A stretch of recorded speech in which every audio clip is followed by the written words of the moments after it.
Imagine this, a young woman, just 23 years old, who fled the bombs and destruction of war in Ukraine, finally believed she had found a safe haven in America. She was full of life, dreams, and determination, and in a short time managed to build the beginnings of a new existence. She was working, making friends, moving in with her partner, planning her future. But one quiet evening in Charlotte, North Carolina, as she returned home from work on a commuter train, her story was cut short in the most brutal way possible. What began as an ordinary night ended in tragedy. A tragedy that has not only shocked ordinary people, but also shaken the very core of American politics. The case of Irina Zarutskaya has unleashed statements from Donald Trump and Elon Musk, raised accusations against the mainstream media, and left the public asking, why was this hidden and who benefits from silence? Friends, support us. Our channel is under attack from those who fear the truth. We speak about what others refuse to mention, and that is why our views are being suppressed, why attempts are made to block us. If you want the truth to continue to break through, if you want stories like Irina's to be heard, then subscribe right now, like this video and share it with everyone you know. We work for you, we tell it as it is, and with your support, they will never silence us. Let us go back to that night, August 22nd. Irina, a refugee from Kiev, who had escaped with her family under the US refugee program, boarded the train at around 10 p.m. She had been working hard that day, as she always did. Colleagues and neighbors later said she was the kind of person who never sat still, who grabbed any opportunity. She worked in a pizzeria, she helped at a senior center, she even took care of animals. She had come to America with nothing but a suitcase.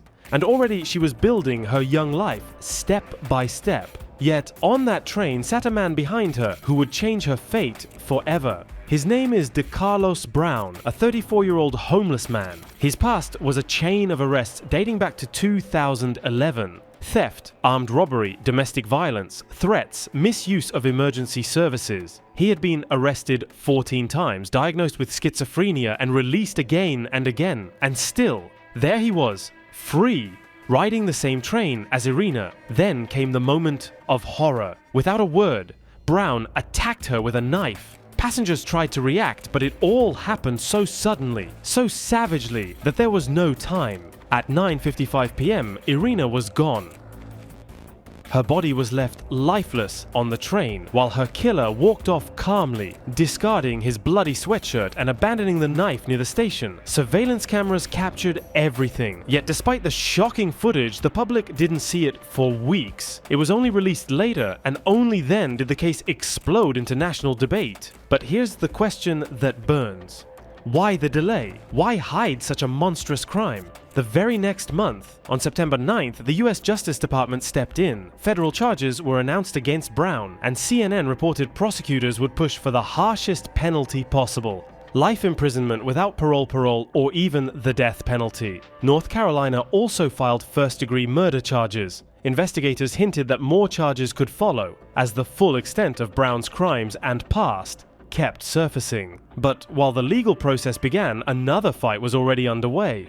A political one. Donald Trump wasted no time. At first, when reporters asked him about the killing, he seemed unaware, admitting he hadn't yet seen the surveillance video. But once it went public and began circulating online, Trump seized the moment. He thundered against Democrats, calling Brown a crazy monster and a mentally unstable lunatic. He said the tragedy of Irina's death was written not just on the killer's knife, but on the hands of Democrats who had allowed repeat offenders to walk free. This was a beautiful young girl with a bright future, Trump declared. And now she's dead, murdered by someone who should have been locked away after 14 arrests. Her blood is on the hands of those who protect criminals instead of protecting citizens. He linked her death directly to catch and release policies, accusing Democrats of allowing crime to flourish in their cities. But the statements didn't end there. US Attorney General Pam Bondi added her voice, and it was fierce. She called Irina's death a terrible consequence of failed leniency. According to Bondi, America had been too soft on criminals like Brown, and now an innocent life was gone. She promised that Brown would never see the light of day as a free man again. Her message was blunt. The government would push for the maximum punishment, ensuring he either spends his life behind bars or faces execution. Trump doubled down by staging a special address from the Oval Office itself. He held up portraits of Irina and Brown, the victim and the killer, side by side, making it impossible to look away. The president's voice hardened as he demanded action. At the same time, FBI Special Agent James Barnacle spoke publicly about Irina, his voice breaking with emotion. He told how she had fled Kyiv, settled quickly into Charlotte, and found work the very first day she was legally allowed to. He described her kindness, her energy, her willingness to help others. She was living the American dream, he said.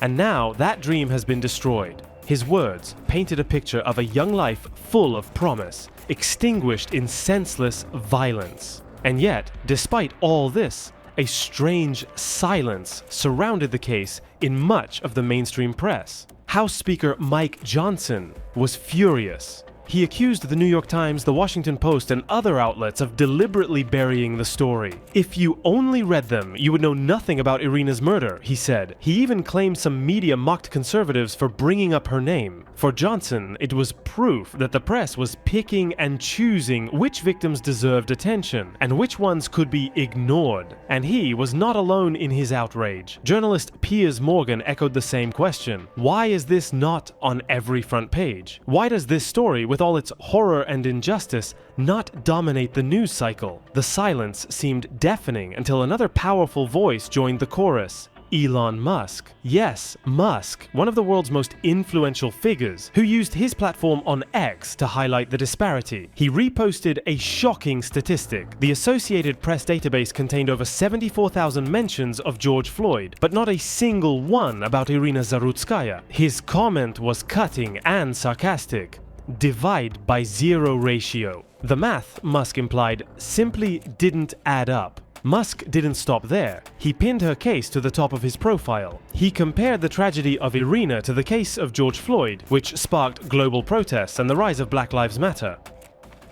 Musk openly called out the New York Times as a pack of lies for ignoring her death. He supported comments demanding the death penalty for Brown. He made it clear this silence was not an accident, it was a choice. And suddenly, Irina's name began trending. Social media took over where mainstream outlets would not. Thousands of posts flooded X with hashtags like Justice for Irina, Zarutska, and Irina Zarutska. People who had never heard of her before began demanding answers. Was this tragedy ignored because it didn't fit the preferred political narrative? Was it hidden because the killer's profile did not match what media outlets wanted to highlight? Podcasters, commentators, and ordinary users all asked the same thing. If the roles had been reversed, if the victim had been black and the killer white, would the silence have been the same? Meanwhile, Trump kept hammering at Democrats. He pointed out that Charlotte, where Irina was murdered, is run by a Democratic mayor. He reminded Americans that he had previously sent federal forces to cities like Chicago and Washington to clean up crime.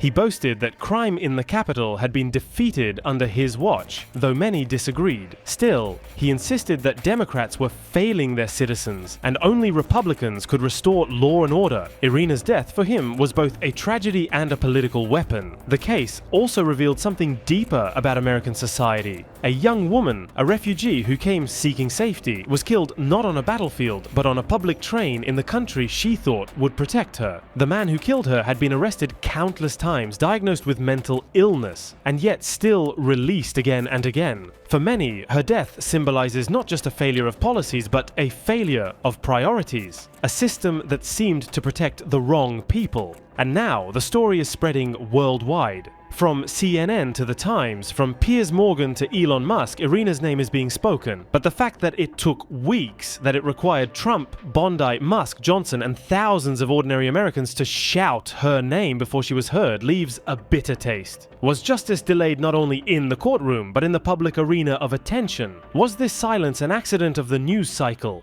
or something more intentional? The tragedy of Irina Zarutskaya also exposes the broader tension between safety and freedom in America. A nation that values liberty often struggles to balance it with accountability, particularly when it comes to repeat offenders. Irina's death is not just a single horrific act of violence. It is the product of countless warnings ignored, a glaring reminder that when institutions turn a blind eye, innocent lives pay the price. And the cruelest irony is that this loss could have been prevented had accountability not been sacrificed in the name of leniency. Equally important is the role of media framing in shaping national consciousness. The selective amplification of stories not only distorts public perception, but also influences policy debates. By ignoring Irina's case for weeks, large outlets effectively muted conversations about crime, mental health, and immigration. It was only after social media and political figures forced attention that her name reached a broader audience. This delay demonstrates how silence can be as powerful as headlines, a silence that speaks of calculated choices, of editorial priorities shaped by ideology rather than the raw truth. When citizens notice that certain tragedies dominate the front page while others vanish into obscurity, trust erodes. People begin to question whether they are being informed or manipulated, whether journalists are reporting facts or crafting narratives. And when truth itself is selectively filtered, the very foundations of democracy tremble. Irina's story is not just about one crime, it's about how tragedy can be twisted into politics, how the media can decide who is visible and who is invisible, and how justice can be shouted or silenced depending on convenience. And perhaps the most haunting part is this: if not for the persistence of voices online, would you have even heard her name? Friends, this is why we exist, to tell you the stories they hide, to give voice to the names they bury. Support us, because without your help, Irina's story could vanish into silence. Subscribe right now, like this video, share it with everyone you know. We will not stop speaking the truth, and with your support, they will never silence us.